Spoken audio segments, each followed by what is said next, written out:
St. Patrick's Day has been observed by the Irish for more than 1,000 years. What started as a religious holiday has a lot of history to it, including traditional bagpipe music. And one Wake Forest band is trying to preserve that tradition. Our Spectrum News 1's Kylie Panetta joins us now in studio. Kylie, you went to a bagpipe band rehearsal. What'd you learn out there? Robin, Sharon, the Gorta Mor Memorial Pipe Band was formed about 2 years ago. It now has 18 members, and the band marched in its first St. Patrick's Day parade in Raleigh this past weekend.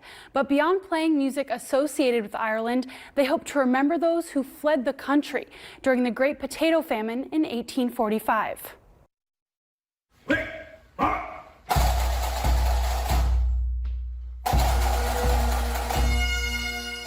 It does take some physical effort to play the bagpipe, and depending on how often and how long you play, each of these pipers have a little different ability to play for a long period of time. On Wednesday nights, you can find members of the Gorta Mor Memorial Pipe Band rehearsing together.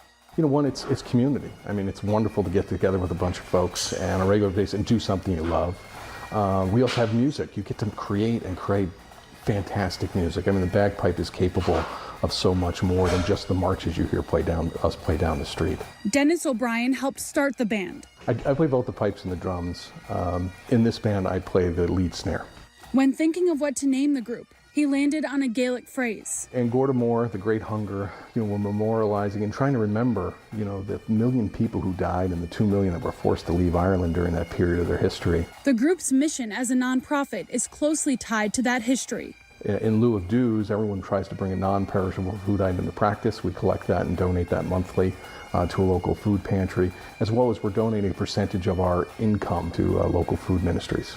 The kilt the members wear also pays homage to Ireland's past. This is the Irish diaspora tartan, the kilt that we wear. The national color is blue, believe it or not, and obviously we love green. And you can see the Irish tricolor, the national flag runs through it, and it represents the people from Ireland who were forced to emigrate over the years. You don't have to be Irish to join, but for those who are, that connection to their heritage makes it even more meaningful. Playing the bagpipes and playing that traditional music, the music that you may have grown up listening to on the radio or with your grandparents on an old phonograph, for me, it's just a love of this music, the ability to bring people together to create something wonderful.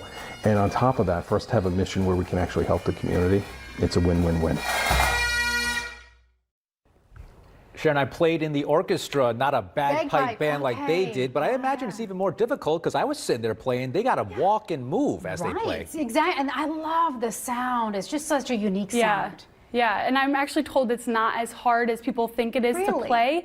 And when you first start out, they don't just give you a bagpipe. You actually start on an instrument that looks almost like a recorder, but it makes a bagpipe noise. So it's a little less intimidating, maybe doesn't take as much lung strength, but they're actually looking for people to join, whether you're a drummer or a bagpipe player, or maybe you don't know how to play either or read music. They're welcoming everyone, regardless of heritage, regardless of your ability. Oh, I love that. I played Hot Cross Buns on the recorder as a kid, so I'm ready. You're ready, Rob. You're a shoo-in. They'll take you for sure. Kylie, thanks very much. Thanks. It's